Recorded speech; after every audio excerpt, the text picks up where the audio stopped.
السلام علیکم ورحمۃ اللہ وبرکاتہ۔ ناظرین کرام، ازواج مطہرات سے اللہ کے نبی صلی اللہ علیہ وسلم کے نکاح میں کیا حکمتیں موجود ہیں، اس تعلق سے گفتگو چل رہی تھی۔ حضرت زینب بنت جحش رضی اللہ عنہا سے اللہ کے نبی صلی اللہ علیہ وسلم نے نکاح کیا، اس کے مقاصد کو آپ نے سماعت کیا۔ آئیے ہم دیکھتے ہیں کہ 8واں نکاح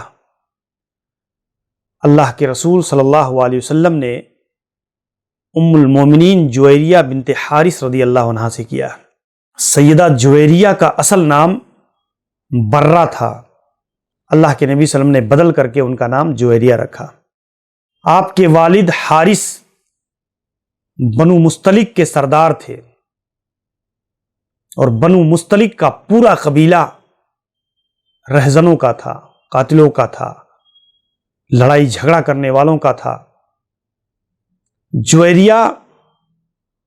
بڑی ناز و نعم سے پلی تھی، سردار کی بیٹی تھی۔ بنو مستلق پر اللہ کے نبی صلی اللہ علیہ وسلم نے ان کی خیانتوں کی بنیاد پر، دوسرے قبائل کے ساتھ مل کر سازش کرنے کی بنیاد پر اللہ کے نبی نے جب ان پر چڑھائی کی تو پورا قبیلہ فتح ہوا اور سب قیدی بنائے گئے، اور حضرت جویریہ اسی میں قید ہو کر کے آئیں۔ آپ اگر دیکھیں گے کہ جنگ بنو مستلق یا جنگ مریسی یہ شعبان 5 ہجری کے اندر پیش آئی، جس میں حضرت جویریہ کے رضی اللہ عنہ کے شوہر مصافہ بن صفوان یہ قتل ہو گیا، اور جویریہ مال غنیمت بن کر حضرت ثابت بن قیس صحابی رسول کے حصہ میں آئیں۔ تو انہوں نے ان سے مکاتب کر لیا، لکھا پڑھی کر لیا 9 اوقیہ سونے پر کہ ہم تمہیں اتنی مقدار میں یہ چیز دیں گے اور آزاد ہو جائیں گے، اور اسی کی ادائیگی کے لیے وہ اللہ کے نبی صلی اللہ علیہ وسلم کے پاس مدد طلب کرنے آئی۔ اللہ کے نبی صلی اللہ علیہ وسلم نے دیکھا کہ ان کے ذریعہ سے پورے قبیلے کو زیر کیا جا سکتا ہے۔ بڑی حکمت و مصلحت کی بنیاد پر اللہ کے نبی صلی اللہ علیہ وسلم نے پیشکش کی کہ اگر تم چاہو تو تمہارے اس لکھا پڑھی اور مکاتبت کی رقم کو ادا کر دی جائے، اور تم چاہو تو میں تم سے نکاح کر لوں۔ حضرت جویریہ رضی اللہ عنہ نے خوشی کا اظہار کیا، رضامندی کا اظہار کیا، تو اللہ کے نبی نے ان کی طرف سے وہ چیز ادا کر کے اور ان سے نکاح کر لیا۔ اللہ کے رسول صلی اللہ علیہ وسلم نے جب ان سے نکاح کیا تو اس نکاح کی برکت کہ صحابہ کرام رضوان اللہ علیہم اجمعین نے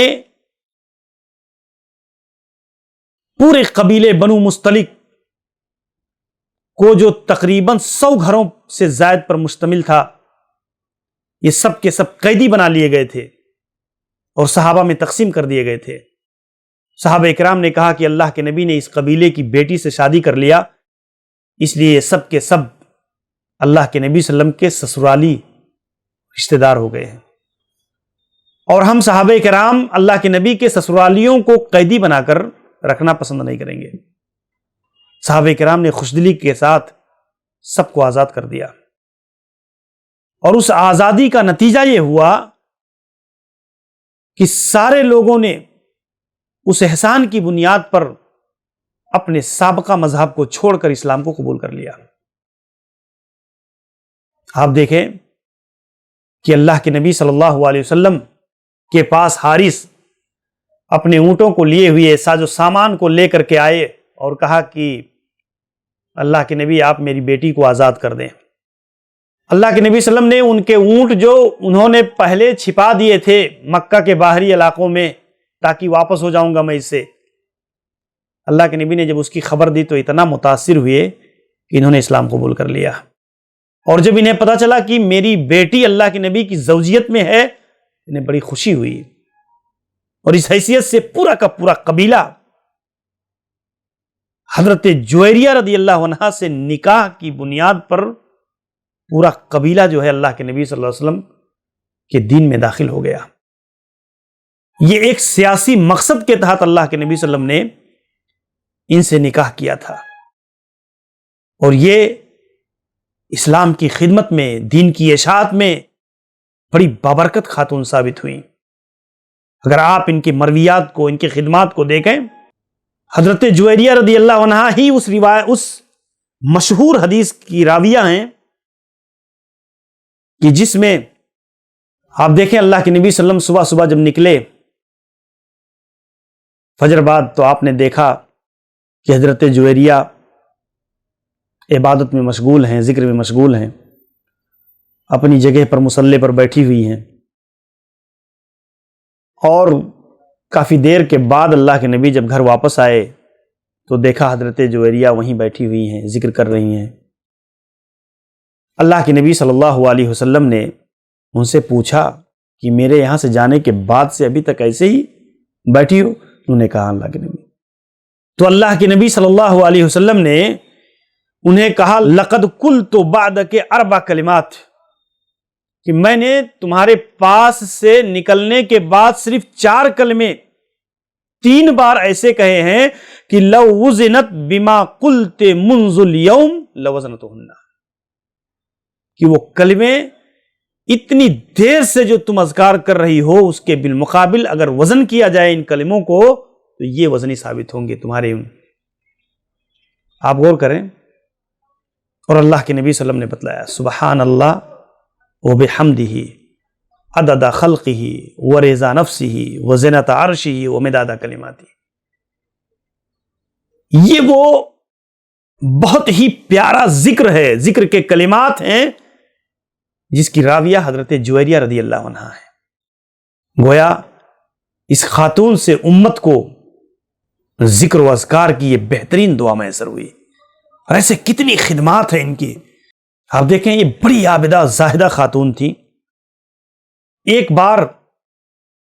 صرف جمعہ کو روزہ رکھے ہوئی تھی، نبی کریم صلی اللہ علیہ وسلم کو معلوم ہوا تو آپ نے منع کیا اور روزہ توڑوا دیا، اور آپ صلی اللہ علیہ وسلم نے انہیں احکام بتلائے جمعہ کے کہ صرف جمعہ کو روزہ رکھنا یہ درست نہیں ہے۔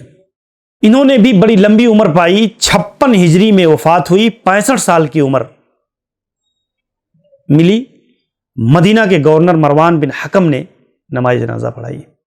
تو اس حیثیت سے ہم دیکھتے ہیں کہ حضرت جویریہ بنت حارث